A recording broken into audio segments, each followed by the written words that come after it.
رسول اللہ صلی اللہ علیہ وسلم نے فرمایا ہر شخص صبح کو اٹھتا ہے تو اپنے نفس کا سودا کرتا ہے، یا تو اسے آزاد کراتا ہے یا اسے ہلاک کر دیتا ہے، یعنی یا تو اچھے کام کرتا ہے، نیکی کے کام کرتا ہے جن کی وجہ سے وہ دوزخ سے بچ جاتا ہے، یا پھر ایسے کام کرتا ہے کہ جو اس کو ہلاک کر دے، یعنی تباہی کی طرف لے جائے۔ اب میں چند کام جو صبح سے رات تک کرنے چاہیے جو ہمیں سنت سے پتہ چلتے ہیں ان میں سے ایک ایک کا ذکر کروں گی، اور آپ اس کو سن کر اپنا جائزہ لیتے جائیے اور میرے ساتھ شیئر بھی کیجیے کہ کیا آپ یہ کرتے ہیں یا آپ کو کرنے کی ضرورت ہے۔ سب سے پہلی چیز کہ جو ہی ہماری آنکھ کھلے ہمیں کیا کرنا چاہیے؟ دعا پڑھنی چاہیے۔ کس کس کو یہ دعا آتی؟ الحمدللہ، لیکن سب کو نہیں آتی۔ میری گزارش ہوگی سب بہنوں سے کہ اس دعا کو خود بھی سیکھیں اور اپنے بچوں کو بھی سکھائیں۔ وہ دعا کیا ہے؟ الحمدللہ الذی احیانا بعدما اماتنا والیہ النشور۔ اور ایک اور دعا بھی ہے، اگر وہ بھی آتی ہے تو ٹھیک، نہیں تو وہ بھی اچھا ہے۔ الحمدللہ الذی رد علی روحی واذن لی بذکرہ۔ اللہ کا شکر ہے جس نے میری روح لوٹا دی اور مجھے اپنے ذکر کی اجازت دے دی، کہ مجھے توفیق دے دی۔ کیونکہ آپ دیکھیں کتنے ہی لوگ ہیں جو سوتے ہیں تو پھر جاگتے نہیں۔ ابھی ریسنٹلی میری ایک بہت عزیز ساتھی کے ہسبینڈ کا انتقال ہوا ہے۔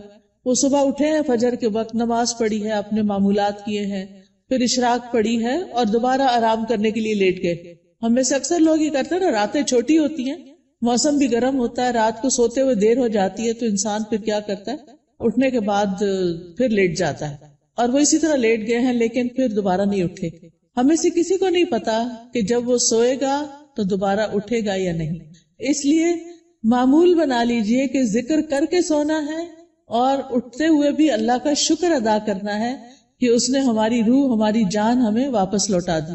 تو دن کا آغاز اللہ کی حمد و ثنا، اللہ کی تعریف اور اس بات کے ساتھ وَإِلَيْهِ النُّشُورِ کے واپس جانا، ہماری واپسی بھی اللہ کی طرف سے۔ جس نے ہمیں زندہ کیا، پیدا کیا، وہی ہمیں موت دے گا۔ پھر آپ دیکھیے کہ اس کے ساتھ ہمیں یہ بھی یاد رکھنا چاہیے کہ کائنات کی ہر چیز تسبیح کر رہی ہے، اللہ کی تعریف بیان کر رہی ہے۔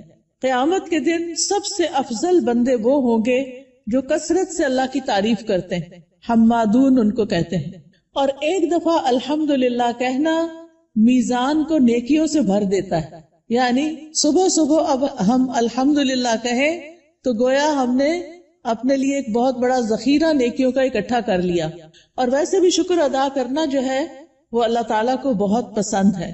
پھر آپ دیکھیں کہ جب یہ کہتے ہیں نا کہ وَإِلَيْهِ النُّشُورِ کہ دوبارہ اسی کی طرف جی اٹھنا ہے، تو قبر سے بھی اٹھنا ایسا ہی ہے جیسے کوئی بستر سے اٹھتا ہے۔ کسی کو اچھے خواب آتے ہیں وہاں اور کسی کو نہیں آتے۔ قبر میں بھی کچھ لوگ تو خوشحال ہوں گے اور کچھ لوگ برے حال میں ہوں گے۔ بہرحال قیامت کے دن سب کو اٹھنا ہوگا، تو انسان موت کو یاد کرتے ہوئے، اپنے مقصد کو سامنے رکھتے ہوئے کہ واپسی بھی ہے، اس طرح دن کا آغاز کرے تاکہ اچھے سے آغاز کرے۔ اس کے بعد سب سے پہلا کام آپ کیا کریں گے؟ بیڈ ٹی پئیں یا کچھ اور کریں گے؟ نماز فجر۔ نماز فجر اسی وقت پڑھیں گے جب آپ فجر کے لیے اٹھیں گے۔ جو لوگ اس وقت نہیں اٹھتے وہ بہت بڑا نقصان کر لیتے ہیں۔ لہذا دن کا آغاز فجر کی نماز سے۔ فجر کی نماز پہلی نماز ہے صبح کی، اس کی بڑی امپورٹنس ہے۔ اللہ تعالیٰ نے بندوں پر 5 نمازیں فرض کی ہیں، اور رسول اللہ صلی اللہ علیہ وسلم نے فرمایا جس نے انہیں ادا کیا اور ان کا حق ہلکا سمجھتے ہوئے ان میں سے کچھ ضائع نہ کیا، تو اللہ تعالیٰ کا اس کے لیے قیامت کے دن یہ عہد ہے کہ اس کو جنت میں داخل فرمائے۔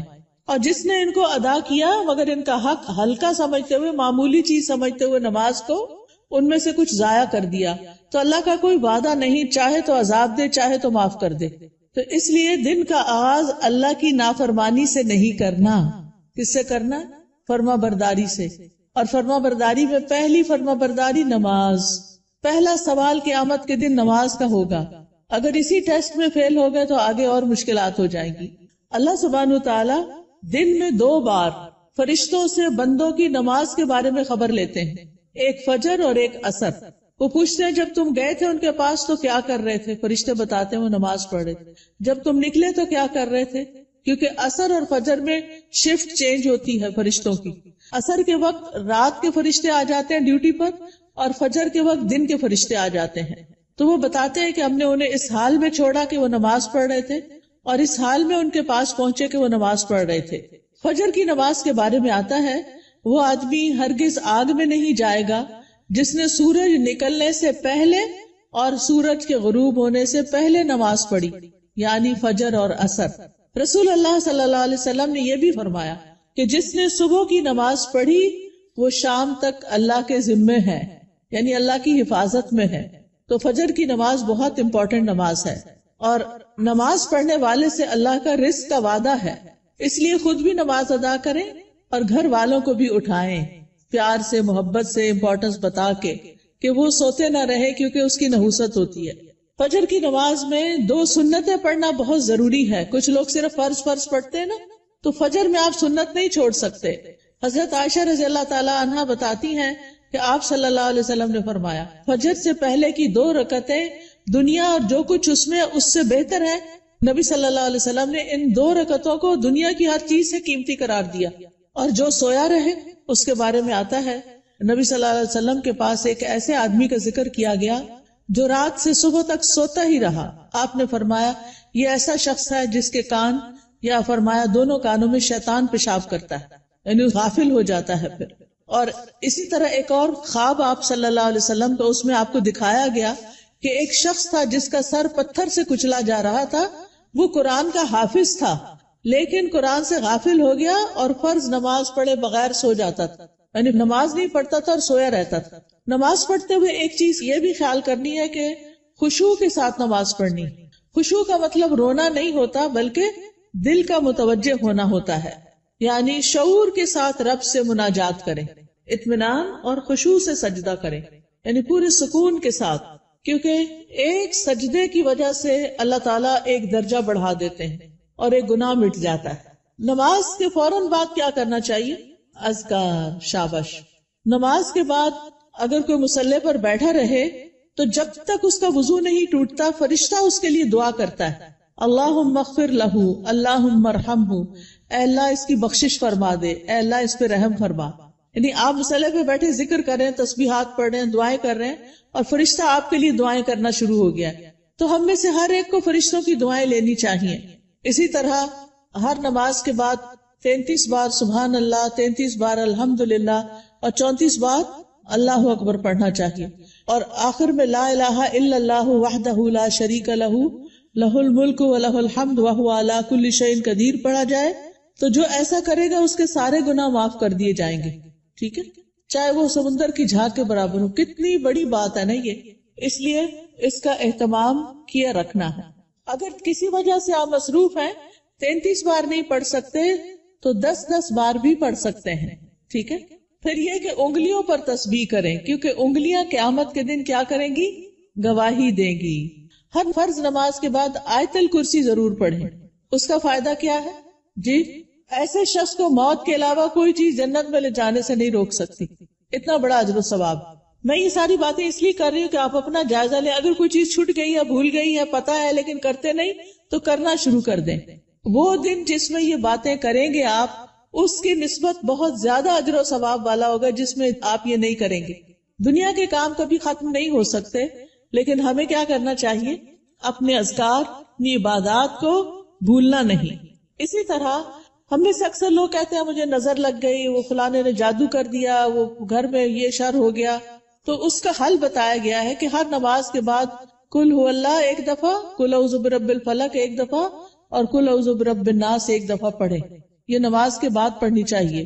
اچھا، اب آپ دیکھیے کہ بعض لوگ بیمار ہوتے ہیں، کوئی ایسی تکلیف ہوتی ہے ان کو سمجھ نہیں آتی، وہ پڑھ کے اپنے ہتھیلی پہ پھونک مار کے اپنے سر سے منہ اور پورے جسم پر اپنا ہاتھ پھیر لیا کریں.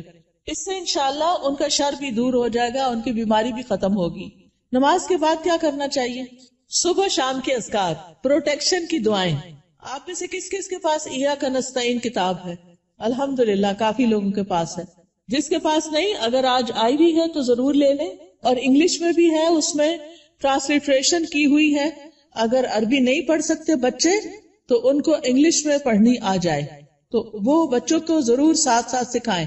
ہر ماں خود اپنے پڑھنے کے ساتھ اپنے بچوں کو بھی سکھائے. تو اگر زبانی یاد نہیں تو دیکھ کے پڑھ لیجئے.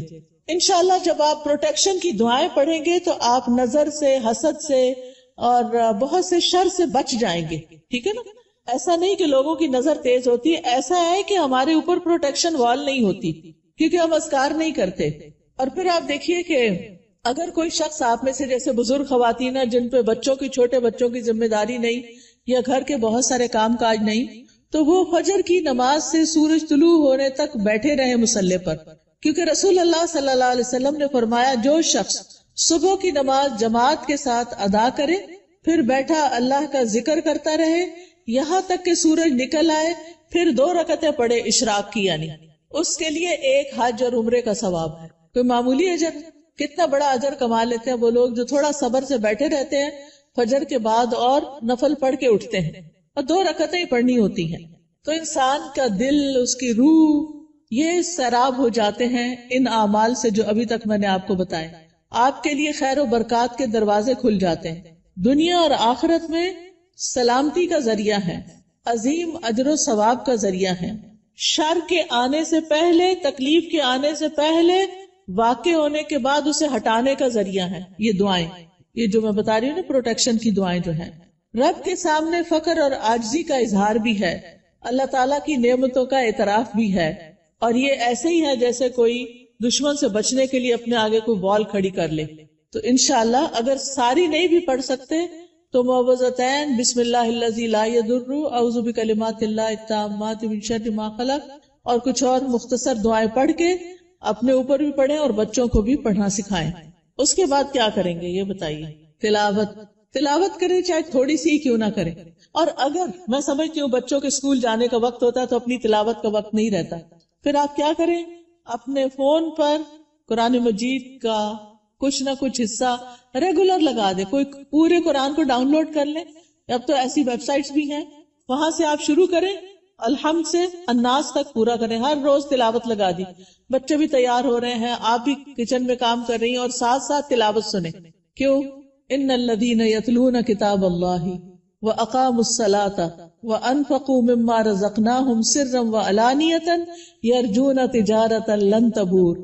بے شک جو لوگ اللہ کی کتاب کی تلاوت کرتے ہیں، اور تلاوت کا عربی میں معنی فالو کرنا بھی ہوتا ہے، سمجھ کے پڑھنا، اور انہوں نے نماز قائم کی اور جو کچھ ہم نے انہیں دیا ہے اس میں سے انہوں نے پوشیدہ اور ظاہر خرچ کیا، وہ ایسی تجارت کی امید رکھتے ہیں جو کبھی برباد نہ ہوگی.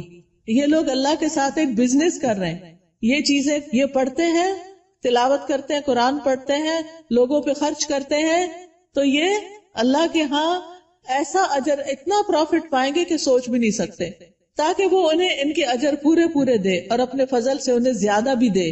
بے شک وہ بے حد بخشنے والا، نہایت قدردان ہے. تو پیاری بہنوں، تلاوت کو نہیں چھوڑنا، چاہے ایک صفحہ ہی کیوں نہ ہو، ایک ربع ہی کیوں نہ ہو، ہاف جز کیوں نہ ہو، ایک پارہ کیوں نہ ہو. میرے ایک بہنوئی تھے، فوت ہو گئے، اللہ تعالیٰ ان پہ رحم فرمائے. وہ چاند کی پہلی تاریخ کو پہلا سپارہ پڑھتے اور آخری کو آخری سپارہ پڑھتے، اور اس طرح ہر مہینے پورا قرآن ختم کر لیتے. تو جن لوگوں کی بہت زیادہ مصروفیات ہیں، ریٹائرڈ لائف گزار رہے ہیں، ان کو کیا کرنا چاہیے؟ قرآن کی تلاوت زیادہ کرنی چاہیے، کیونکہ قرآن جو ہے یہ غموں کا علاج ہے، شفا ہے، سکون کا ذریعہ ہے، اس لیے اس کو نہیں چھوڑنا. ایک حرف پڑھنے کا کتنا اجر ہے؟ 10 گنا. ایک حرف الف پڑھیں گے تو 10 نیکیاں، لام پڑھیں گے تو 10 نیکیاں، میم پڑھیں گے تو 10 نیکیاں. کیا کوئی اور کام کرنے سے اتنا پروفٹ آپ گین کر سکتے ہیں؟ نہیں. ہاں ایک مشکل ہے، کچھ لوگوں کو پڑھنا نہیں آتا، یا ان کی تجوید ٹھیک نہیں، یا وہ ڈرتے ہیں کہ کوئی سن لے گا تو پھر کیا ہوگا. تو ایسی صورت میں ان کو اپنی تجوید ٹھیک کرنی چاہیے. اس کے لیے میں آپ کو ایک طریقہ بتاتی ہوں، اور وہ طریقہ ہے ایک ایپ ڈاؤن لوڈ کر لیں، لرن قرآن. کس کس کے پاس ہے یہ ایپ؟ 8-10 لوگوں کے پاس ہے، زیادہ نہیں. آپ یہ ایپ اگر ڈاؤن لوڈ کر لیں. اچھا، قرآن پر آل کس کے پاس ہے؟ وہ بھی تھوڑے سے لوگوں کے پاس ہے. ان دونوں میں سے کوئی بھی ایپ آپ ڈاؤن لوڈ کر لیں. یہ آپ آئی فون پہ بھی کر سکتے ہیں اور اینڈرائیڈ پہ بھی کر سکتے ہیں. ٹھیک ہے. اس میں آپ تجوید سیکشن پہ چلے جائیں. تجوید پہ جائیں گے تو وہاں آپ کو ایک ایک آیت کہلوائی ہوئی ملے گی. پہلے ٹیچر پڑھے گی پھر پیچھے آپ پڑھیں گے. تو آپ کیا کریں، جب ٹیچر پڑھ رہی ہو غور سے سنیں، جب اسٹوڈینٹس آگے پڑھیں آپ بھی ساتھ شامل ہو جائیں. تو اس طرح روز پڑھتے پڑھتے آپ کی تجوید ٹھیک ہو جائے گی. کیونکہ بعض کا جب انسان بڑا ہو جاتا ہے نا تو اس کو شرم آتی ہے کسی کے پاس جا کے غلطیاں نکلوانے کی، یا ٹائم نہیں ہوتا، یا فیس نہیں دے سکتے، یا کوئی اور مسائل ہوتے ہیں. تو آپ قرآن مجید کھول کے بیٹھ جائیں، آڈیو لگا کے بیٹھ جائیں، اور 7 انگلی رکھ کے ایک ایک آیت کو پڑھ پڑھ کے یاد کریں، اس کے مخارج ٹھیک کریں، ادائیگی ٹھیک کریں. ٹھیک ہے. جس گھر میں قرآن پڑھا جاتا ہو وہاں فرشتے حاضر ہوتے ہیں. ابو ہریرہ کہا کرتے تھے بے شک قرآن پڑھنے کی وجہ سے گھر اپنے رہنے والوں کے لیے کشادہ ہو جاتا ہے، اس میں فرشتے حاضر ہوتے ہیں، شیاطین اس گھر کو چھوڑ دیتے ہیں اور اس کی خیر و برکت بڑھ جاتی ہے. یعنی اس گھر میں خیر و برکت ہوتی ہے جس میں کیا ہوتا ہے، قرآن کی تلاوت ہوتی ہے. آج آپ دیکھیں ہمارے بچے ویڈیو گیمز کے پیچھے دیوانے ہیں، قرآن پڑھنے کے لیے تیار نہیں. ہم اپنے پیچھے کیا چھوڑ کے جا رہے ہیں. آپ کو پتا نا جب بچے قرآن پڑھتے ہیں تو ماں باپ کو بھی ثواب ملتا ہے کیونکہ انہوں نے ان کو پڑھوایا. لیکن اگر ہمارے بچے قرآن ہی نہیں پڑھ رہے تو مرنے کے بعد کون ہمارے لیے دعائیں کرے گا، کون ہمارے لیے کچھ کرے گا. تو اس لیے پیاری بہنوں آپ ان کے لیے عملی نمونہ بنو، رول ماڈل بنو. آپ گھر میں ان کے بیچ میں بیٹھ کے تلاوت کرو، سیکھو. اگر نہیں تو انہیں بتائے میں اب دیکھو اس ایج میں سیکھ رہی ہوں، چلو ہم سب مل کے سیکھتے ہیں. ان کو بھی ساتھ بٹھا لیں، چھوٹی سی گھر میں کلاس بنا لیں، 2-3 بچے اور آپ خود بیٹھ جائیں. اگر آپ کے ہسبینڈ بھی ساتھ بیٹھ جائے تو بہت ہی اچھا ہے. اگر یہ نہیں ہوتا تو کوئی ٹیچر ہائر کریں جو گھر پہ آئے یا آپ اس کے پاس لے جائیں یا آن لائن پڑھائیں. لیکن اس فریضے سے آپ نے کوتاہی نہیں کرنی کہ بچوں کو قرآن سکھا کے جانا ہے دنیا سے. اور جس گھر میں قرآن نہیں پڑھا جاتا وہ اپنے رہنے والوں کے لیے تنگ ہوتا ہے، نحوست ہوتی ہے اس میں، فرشتے اس گھر کو چھوڑ دیتے ہیں، شیاطین آ جاتے ہیں اور اس گھر کی خیر و برکت کم ہو جاتی. تب ہمارے اوپر ہے نا ہم کیا چاہتے ہیں. قرآن مجید صرف موبائل سے نہیں پڑھیں، وہ بھی ٹھیک ہے اگر نسخہ نہیں ہے آپ کے پاس، لیکن مصحف ہونا چاہیے. اور مصحف کو اپنے سرانے رکھا کریں. سرانے سے مطلب بیڈ سائڈ ٹیبل ہے نا، وہاں رکھا کریں. کیونکہ قبر میں بھی قرآن سرانے کی طرف سے آئے گا اور بچائے گا. اگر دنیا میں ساتھ نہیں رکھا نا قبر میں نہیں آئے گا. سمجھ آ گئی بات؟ تو ابھی سے اس کو پاس رکھے، ساتھی بنائیں تاکہ قبر میں بھی وہ آپ کے ساتھ ہو. حدیث میں آتا ہے آدمی کو جب اس کی قبر میں لایا جاتا ہے تو فرشتہ اس کے سر کی طرف سے عذاب دینے کے لیے آتا ہے. تو تلاوت قرآن اسے دور کر دیتی ہے. قبر میں عذاب نہیں دینے دیتے، وہ کہتے پیچھے جاؤ. جب فرشتہ سامنے آتا ہے تو صدقہ اسے دھکیل دیتا ہے. جب پاؤں کی طرف آتا ہے تو مساجد کی طرف جانا اس کو دھکیل دیتا ہے. ٹھیک ہے. پھر آپ دیکھیے کہ تلاوت کر لی آپ نے تو آپ اب اٹھ کے 2 نفل پڑھ لیں اگر آپ نے پہلے نہیں پڑھے تلاوت سے، ورنہ فجر کی نماز پڑھ کے تلاوت شروع کر دیں اور پھر اشراق کے نفل پڑھ لیں تو ٹائم بھی پاس ہو جائے گا، حج عمرے کا ثواب بھی ملے گا. یہ 2 نفل جو ہے سارے جوڑوں کا صدقہ ہے. میں اکثر لوگوں کو بتاتی ہوں اگر آپ کے جسم میں آپ کو جوائنٹس پین ہے تو آپ یہ تجربہ کر کے دیکھیں، اپنے سارے جوڑوں کا صبح صبح صدقہ دیں، 2 نفل پڑھیں، آپ کی تکلیف دور ہو جائے گی. کیونکہ میں نے یہ پرسنلی ایکسپیرینس کیا. پھر آپ دیکھیے ہر روز اپنے نفع مند علم میں اضافہ کریں، چاہے کوئی اچھا لیکچر سنیں، چاہے کوئی کلاس جوائن کریں، چاہے کوئی کتاب پڑھیں. تو علم نافع جو ہوتا ہے وہ 2 طرح کا ہوتا ہے، ایک دینی اور شرعی علم جس میں ہم قرآن کا ترجمہ سیکھتے ہیں، تفسیر سیکھتے ہیں، جس میں ہم دعائیں سیکھتے ہیں، جس میں ہم نماز کا طریقہ سیکھتے ہیں، سیرت کے بارے میں سیکھتے ہیں، احادیث پڑھتے ہیں. یہ دینی علوم ہے. اور دنیاوی علم جس سے انسان دوسروں کو فائدہ پہنچا سکے، جیسے طب ہے، ڈاکٹر بننا ہے، بزنس ہے، ایگریکلچر ہے، انڈسٹری کے بارے میں جاننا، آئی ٹی کے بارے میں، یہ ساری تعلیم حاصل کرنا تاکہ آپ دوسرے لوگوں کو فائدہ پہنچا سکیں اور اپنی ارننگ بھی کر سکیں. تو یہ بہت فائدے کی چیز ہے کہ اب آپ نے نماز، قرآن، تلاوت، اشراق سب کر لی. اب یا اپنی جاب پہ جائیں یا پھر اگر گھر میں ہے تو گھر کے کام کاج کریں اور اس کے بعد اپنا نالج بھی بڑھائیں. اس کے لیے آپ سیکوینس کے ساتھ لیکچر سنا کریں. کبھی حدیث سے شروع کر لی ہے تو وہ سارے لیکچرز پورے کر لیں، ہر روز ایک ایک کر کے. اگر تفسیر شروع کر لی ہے تو اس کو شروع کر کے آگے تک لے جائیں، لیکن اپنے علم میں پختگی لائیں. اور اگر ہو سکے تو کوئی نہ کوئی کلاس جوائن کریں. رسول اللہ صلی اللہ علیہ وسلم نے فرمایا جو شخص صبح کے وقت اس لیے مسجد کی طرف نکلا کہ بھلائی سیکھے یا سکھائے تو اس کے لیے پورا حج ادا کرنے والے کے مثل اجر ہے. اتنا بڑا اجر ہے. یاد رکھیں علم سیکھنے اور سکھانے کے لیے وقت مقرر کریں، جگہ مقرر کریں، ورنہ اگر آپ صرف چلتے پھرتے ہی سن رہے ہیں تو پکا علم نہیں آئے گا، کوئی بات سمجھ آئے گی کوئی نہیں آئے گی، نہ ہونے سے بہتر ہے کچھ تو سن لیں، لیکن گھر میں بھی ٹیبل چیئر سیٹ کر کے رکھیں اور اپنا لیپ ٹاپ سیٹ کریں اور کوئی آن لائن کلاس جوائن کر لیں یا پھر گھر میں پڑھیں، خود سے سیلف اسٹڈی کریں، لیکن ٹائم اور پلیس، زمان اور مکان مقرر کریں، اس سے آپ کی گروتھ ہوگی۔ جتنا جتنا آپ سیکھتے جائیں گے آپ نیکیوں میں آگے بڑھتے جائیں گے، برائیوں سے دور ہوتے چلے جائیں گے۔ پھر آپ دیکھیں کچھ بہنیں ناشتہ نہیں کرتی، وہ کہتی ہیں کہ موٹے ہو جائیں گے اور چھوڑو پرے، لیکن ناشتہ ضرور کریں۔ آپ کو کام کرنے کے لیے، پڑھنے کے لیے، جاب پہ جانے کے لیے انرجی چاہیے، چاہے چند کھجوریں ہی کیوں نہ کھا لیں، کھجور پانی لے لیں، کچھ اور سیڈز وغیرہ لے لیں، نٹس لے لیں، جو بھی آپ کو پسند ہو۔ اگر دودھ پسند ہے تو زیادہ دودھ اور کم چائے ڈال کے پی لیں۔ بہت سے لوگ صرف کافی پی لیتے ہیں تو وہ درست نہیں کہ آپ اپنے آپ کو صرف ایسی چیزوں پر کہ جو آپ کے اندر کیفین ڈالے اور آپ صرف اس کی وجہ سے ایکٹیو اور غذائیت نہ ہو، تو آپ دیکھیں کہ پھر آپ سے بہت سے کام ہو نہیں پاتے، آپ جلدی تھک جاتے ہیں، تو اس کو بھی بچائیے۔ اپنے جسم کی حفاظت بھی عبادت ہے، ٹھیک ہے نا، جسم کی حفاظت بھی عبادت ہے۔ یہ نہیں کہ سب کی ٹیک کیئر کرتے کرتے اپنے آپ کو بھلا کے رکھ دیں اور پھر کسی کام کے نہ رہیں، نمازیں بھی بیٹھ کے شروع کر دیں، یہ نہیں ہونا چاہیے۔ پھر آپ دیکھیے کہ کھانا کھانا بھی عبادت ہے، بسم اللہ پڑھ کر کھائیں، بیٹھ کر کھائیں۔ میں نے دیکھا ہے کہ بعض اوقات لوگ اس بات کی پرواہ نہیں کرتے، چلتے پھرتے کھا رہے ہوتے، خاص طور پر مائیں کچن میں کام کر رہی ہیں، اپنا ناشتہ رکھ لیا، ادھر سے ایک نوالا لیا، ادھر کام کیا، یہ درست نہیں۔ آپ کے بچے بھی یہی کریں گے، چھوٹے بچوں کو بھی میں نے دیکھا ہے وہی بھاگتے دوڑتے کھا رہے ہوتے ہیں، یہ درست طریقہ نہیں ہے۔ سنت طریقے سے کھائیں، کھانا عبادت ہو جائے گا۔ پھر دائیں ہاتھ سے کھائیں اور پیئیں، ہر گھونٹ پہ الحمدللہ کہیں، پھر کھانا کھا کر بھی دعا کریں۔ کس کس کو آتی ہے دعا؟ پڑھیں مل کے ذرا کھانا کھانے کی الحمدللہ۔ کچھ لوگوں کے ہونٹ نہیں ہلے، یا تو دعا نہیں آتی یا بخل کیا انہوں نے پڑھنے میں۔ اگر نہیں آتی تو کوئی حرج نہیں، سیکھ لیں، آپ کا دن عبادت بن جائے گا۔ ہمارے دین میں صرف نماز پڑھنا عبادت نہیں، ہم نے ابھی آیت میں کیا سنا؟ نماز پڑھو اور نیکی کرو۔ وہ کون سی نیکی ہے جو نماز کے علاوہ ہے؟ وہ یہی نیکیاں ہیں۔ اپنی کیئر کرنا بھی نیکی ہے اور بسم اللہ پڑھ کے کھانا بھی نیکی ہے، الحمدللہ کہنا بھی نیکی ہے۔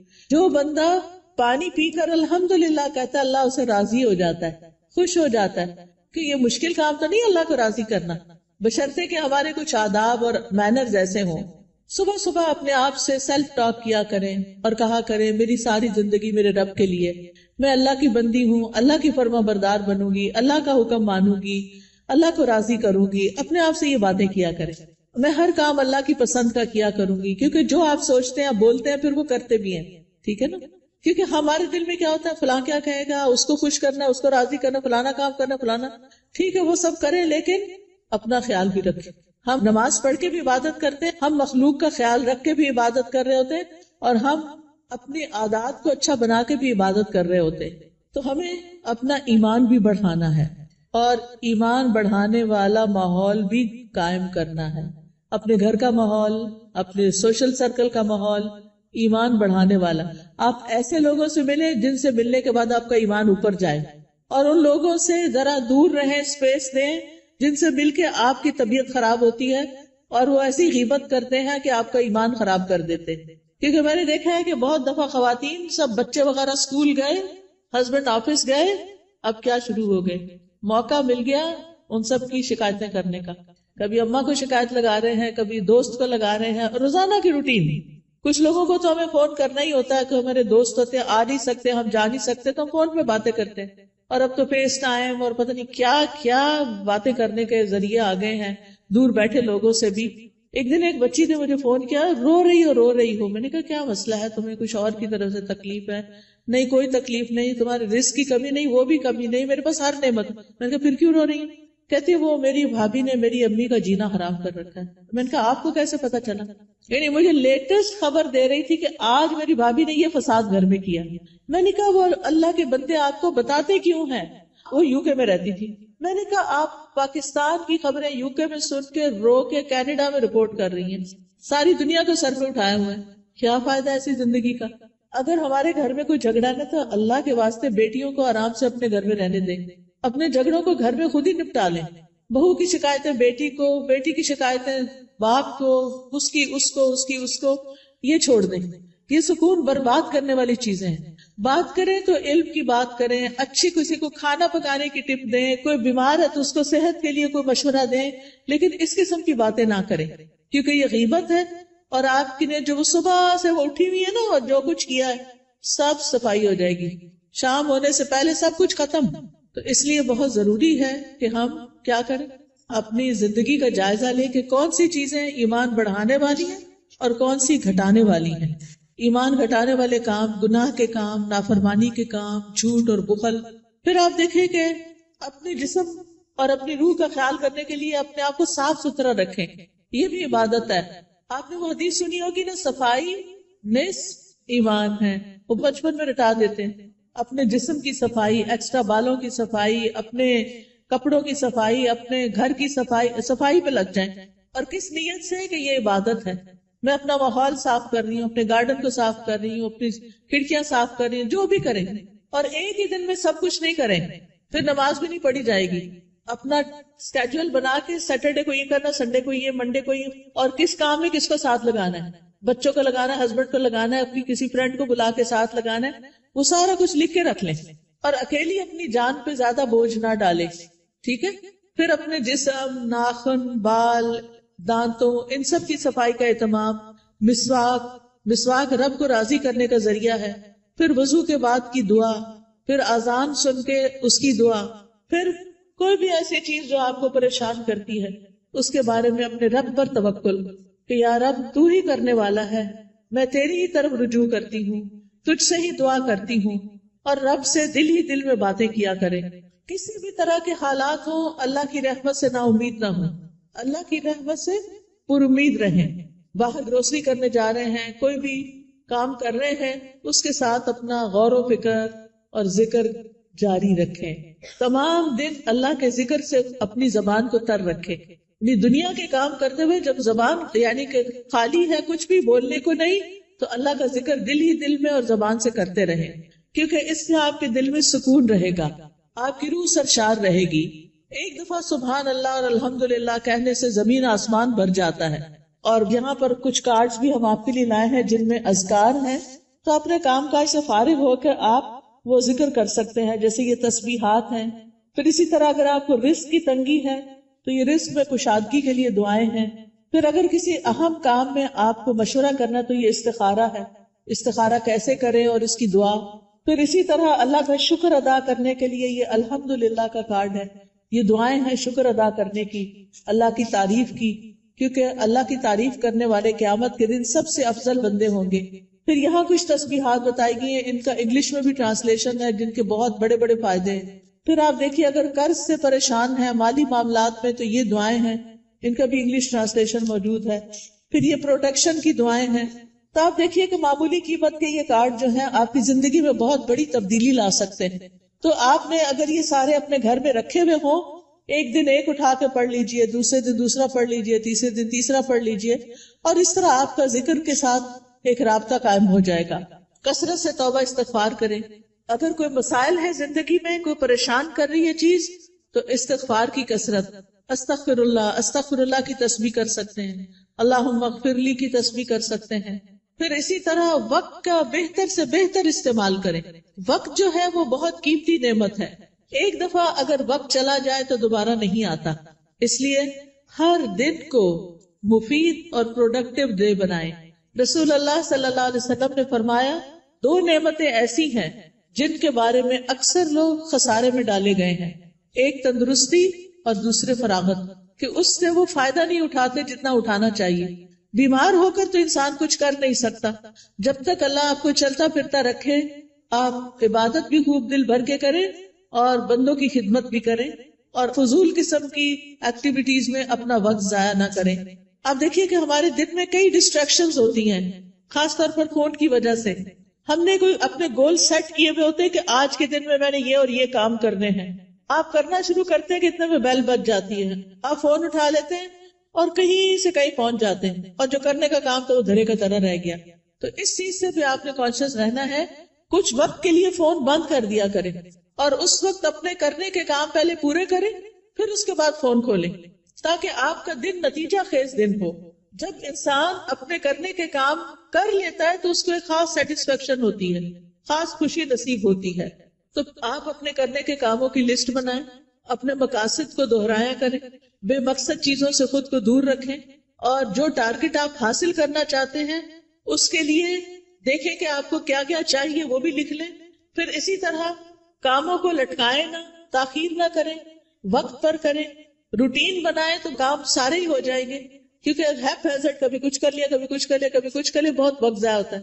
ایک کام کرتے ہوئے آپ کو یہ پتا ہونا چاہیے کہ نیکسٹ کیا کرنا ہے مجھے. یہ نہیں کہ اوہو آج میں یہ تو کرنا بھول ہی گئی، یہ تو پڑھا ہی نہیں، یہ تو کیا ہی نہیں. پھر آپ دیکھیے کہ جتنے بھی اطاعت کے کام، عبادت کے کام ہوتے ہیں، اس میں مشقت لگتی ہے، محنت لگتی ہے. اس کے لیے اپنے نفس سے جہاد کرنا پڑتا ہے، اپنے نفس کو کنٹرول کرنا پڑتا ہے. کیونکہ کامیاب بھی وہی ہوتا ہے جو نفس کا تزکیہ کر لیتا ہے. قد افلح من تزکا وذکر اسم ربہ فصلی، فلاح پا گیا جس نے پاکیزگی اختیار کی اور اپنے رب کا نام یاد کیا پھر نماز پڑھی. یہ ہے کامیاب ہونے والے. لہذا دن بھر اپنی نمازوں کی حفاظت، کیونکہ نماز قبر میں ساتھ داخل ہوگی. بچوں نے بھی نہیں داخل ہونا، مال نے بھی داخل نہیں ہونا، کسی دوست نے بھی ساتھ نہیں جانا. جس چیز نے جانا ہے اس کی فکر سب سے پہلے کرے. نبی صلی اللہ علیہ وسلم سے سوال کیا گیا کہ سب سے افضل اعمال کون سے ہیں؟ تو آپ نے فرمایا نماز کو اس کے اول وقت پر ادا کرنا. ٹائم ہو تو بلا وجہ تاخیر نہ کریں، فوراً پڑھ لیں.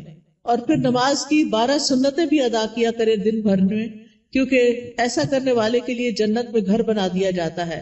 آپ دیکھیے کہ صرف ایک سال اگر کوئی شخص سنت موقدہ پڑھتا ہے تو نہ پڑھنے والے کے درمیان اور اس کے درمیان 4320 رکعتوں کا فرق پڑ جاتا ہے. یعنی ایک وہ شخص جو 12 رکعتیں پڑھتا ہے سال بھر اور دوسرا صرف فرض پڑھ رہا ہے اور کوئی نہیں پڑھ رہا سنت، تو ان دونوں کے درمیان ایک سال میں اتنا فرق پڑ جائے گا. اگر ایک رکعت بھی وتر روز پڑھتے ہیں آپ تو سال میں 365 رکعتیں بنتی ہیں، یہ منیمم. لیکن کچھ لوگ وتر بھی نہیں پڑھتے، وہ اس سے بھی محروم. روزانہ چاشت کی 2 رکعتیں پڑھنا یا اشراق کی 2 رکعتیں پڑھنا اور نہ پڑھنا برابر نہیں، 703 رکعتوں کا فرق پڑ جاتا ہے. ٹھیک ہے، تو اس لیے اپنی سستی کی وجہ سے نمازوں سے غفلت نہ برتیں، سنتوں کی بھی حفاظت کریں. پھر یہ ہے کہ دن میں کوئی چوٹ لگ گئی، کوئی بری خبر سن لی، کوئی بچے کا کام ایسا آ گیا، کوئی دل کو ناخوشگوار کرنے والی چیزیں آ گئی، تو ایسے میں اللہ کی طرف فوراً رجوع کریں. کوئی بری خبر سن لی، فوراً اللہ کی طرف رجوع. اور پھر اس کے بعد ہر کام عبادت سمجھتے ہوئے کرے، چاہے کھانا پکانا ہے، چاہے صفائی کرنا ہے، چاہے کپڑے دھونا ہے. کھانا کھلانا جو ہے وہ افضل ترین عبادت ہے. قرآن مجید میں آتا ہے وَيُطْعِمُونَ الطَّعَامَ عَلَى حُبِّهِ مِسْكِينًا وَيَتِيمًا وَأَسِيرًا إِنَّمَا نُطْعِمُكُمْ لِوَجْهِ اللَّهِ لَا نُرِيدُ مِنكُمْ جَزَاءً وَلَا شُكُورًا. وہ اس کی محبت میں کھلاتے ہیں، مسکین کو، یتیم کو، اسیر قیدی کو. کیا کہتے ہیں کھلاتے ہوئے؟ ہم تمہیں صرف اللہ کے چہرے کی خاطر کھلا رہے ہیں کہ ہم اللہ کا دیدار کرنا چاہتے ہیں، ہم تم سے نہ شکریہ چاہتے ہیں نہ بدلہ چاہتے ہیں. انا نخاف من ربنا یوما عبوسا قمطریرا، بے شک ہم اپنے رب سے اس دن کے بارے میں ڈرتے ہیں جو تیوری چڑھانے والا نہایت سخت ہوگا. تو ان کے ساتھ کیا معاملہ ہوگا؟ اللہ بھی ان کو قیامت کے دن کی مشقتوں سے بچا لے گا اور ان کو خوشی اور تر و تازگی ملے گی. فوقاہم اللہ شر ذلک اليوم وَلَقَّاهُمْ نَضْرَةً وَسُرُورًا. تو اس لیے کھانا گھر والوں کو بھی پکا کے کھلائیں یا مہمانوں کے لیے پکائیں تو خوشی خوشی پکائیں، احسان نہ جتائیں اور ضائع نہ کریں. کپڑے دھونا، نہانا، بچوں کو نہلانا، گھر صاف کرنا، یہ سب صفائی اور طہارت کے اہتمام ہیں، یہ ایمان کو مکمل کرتے ہیں. پھر آپ دیکھیے کہ نیکیوں کے کام میں سستی نہیں کرنی. نیکی کا کوئی بھی کام، آپ کی دوست نے فون کر دیا کہ فلاں شخص بیمار ہے، غریب ہے، اس کے لیے مدد کرنی ہے، آپ بھی اپنا کچھ حصہ ڈال دیا، صدقہ کر دیا. تو نیکی کے ہر کام میں حصہ ڈالا کرے. حضرت ابوبکر کے بارے میں آتا ہے نبی صلی اللہ علیہ وسلم کی مجلس میں لوگ بیٹھے ہوئے تھے، آپ نے پوچھا آج تم میں سے کس نے روزے کی حالت میں صبح کی ہے؟ حضرت ابوبکر رضی اللہ عنہ نے عرض کیا میں نے. آپ نے پوچھا آج کس نے مریض کی عادت کی؟ انہوں نے کہا میں نے. آپ نے پوچھا تم میں سے جنازے میں کس نے شرکت کی؟ انہوں نے کہا میں نے. آپ نے پوچھا کس نے مسکین کو آج کھانا کھلایا؟ تو ابوبکر کہتے ہیں میں نے رضی اللہ عنہ. تو نبی صلی اللہ علیہ وسلم نے فرمایا جب کسی شخص کے لیے ایک ہی دن میں یہ خصلتیں جمع ہو جائیں وہ جنت میں ضرور داخل ہوگا. یہ جنت میں جانے والے کام. اچھا ہمیں پتہ چلتا رہتا ہے کوئی بیمار ہے، اچھا کہتے ہیں اللہ اس کو شفا دے، بس ادھر ہی بیٹھ گئے، خبر نہیں لیتے. ہمیں پتہ ہوتا ہے کہ کوئی بھوکا ہے یا نہیں کھانا پکا سکتا یہ کھا سکتا، ہم کر سکتے ہیں تو ہم توجہ نہیں کرتے. ہم راشن کا انتظام کر سکتے، ہم کسی بھی طرح مدد کر سکتے ہیں، لیکن اس کی طرف توجہ کرنے کی ضرورت ہے. پھر اللہ کی نافرمانی سے بچیں، جہنم کو سامنے رکھتے ہوئے گناہوں سے بچیں. یعنی صرف نیکی کے کام کرنا کافی نہیں، گناہوں سے بچنا بھی بڑا ضروری ہے. پھر لوگوں کے ساتھ معاملہ کرتے ہوئے اچھے اخلاق سے پیش آئیں. سب سے پہلا حق آپ کے اوپر والدین کا ہے. زندہ ہیں تو ان کی زیارت کو جائیں، ان سے بات کریں، ان کے لیے دعائیں کریں، ملاقات کریں تو ان کی پیشانی چومیں، ہاتھ چومیں، کیونکہ والدین سب سے زیادہ حسن سلوک کے مستحق ہیں. نماز میں ان کے لیے دعائیں کریں. فوت ہو گئے ہیں تو ان کے لیے دعا کے علاوہ صدقہ کیا کریں. گھر والوں کے لیے باعث خیر بنیں. اپنے گھر والوں کو آگ سے بچائیں، ان کو نیکی اور دین کی طرف لا کر. پھر اسی طرح جہاں بھی بیٹھے خیر پھیلانے والے بنے، دوسروں کا بھلا کرنے والے، دوسروں کو فائدہ پہنچانے والے. کسی کو کوئی اچھا مشورہ دے دینا، کسی کا کوئی دل ہلکا کر دینا، کسی کو کوئی کسی چیز کے بارے میں رہنمائی کر دینا، علم سکھانا. آپ دیکھیے کہ بعض اوقات علم سکھانا مال خرچ کرنے سے بھی افضل ہے. کیوں؟ اس لیے کہ مال خرچ کرنے سے ختم ہو جاتا ہے اور علم سکھانے سے بڑھ جاتا ہے اور پکا ہو جاتا ہے. اس لیے چاہے اپنے بچوں کو سکھائیں، چاہے اپنے بہن بھائیوں کو، کچھ نہ کچھ چھوٹا موٹا کنٹریبیوشن کرتے رہا کریں. جو اچھی باتیں آپ کو پتہ چلی ہیں وہ دوسروں کو بھی بتائیں. اس کے لیے آپ کے گھر میں کتابیں ہونی چاہیے، آپ کو کوئی نہ کوئی کلاس جوائن کرنی چاہیے تاکہ آپ سیکھیں اور سکھائیں. اس کے لیے کوئی بہت پی ایچ ڈی کرنے کی ضرورت نہیں ہوتی، وہ چند لوگ بھی کر لے تو کافی ہو جاتے ہیں.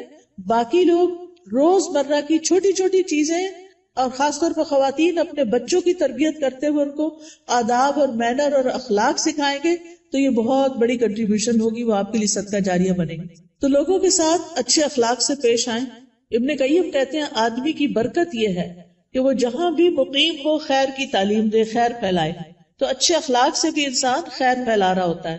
پھر اسی طرح دور پار ریلیٹیوز کی خبر گیری کرنا، پڑوسیوں کی خبر گیری کرنا، مریضوں کی خبر گیری کرنا، ملاقات کے وقت سلام کرنا، اپنے آس پاس کے لوگوں کا ہاتھ پٹانا، ان کے ساتھ تعاون کرنا. گھر میں اگر آپ کے علاوہ اور لوگ رہتے ہیں، اگر آپ بچے اور والدین ہیں تو ان کے کاموں میں ان کا ہاتھ بٹانا، کسی رشتے دار کو ڈرائیو کر کے ہاسپٹل تک لے جانا. یعنی چھوٹے چھوٹے کام ہیں جن میں آپ دوسروں کے لیے خیر اور بھلائی کا باعث بنے. کسی پر خرچ کرنا، اپنے عزیزوں پیاروں کو تحفے تحائف دینا، یہ سارے نیکی اور خیر کے کام ہیں جو آپ کے دن کو افضل بنا دیتے ہیں.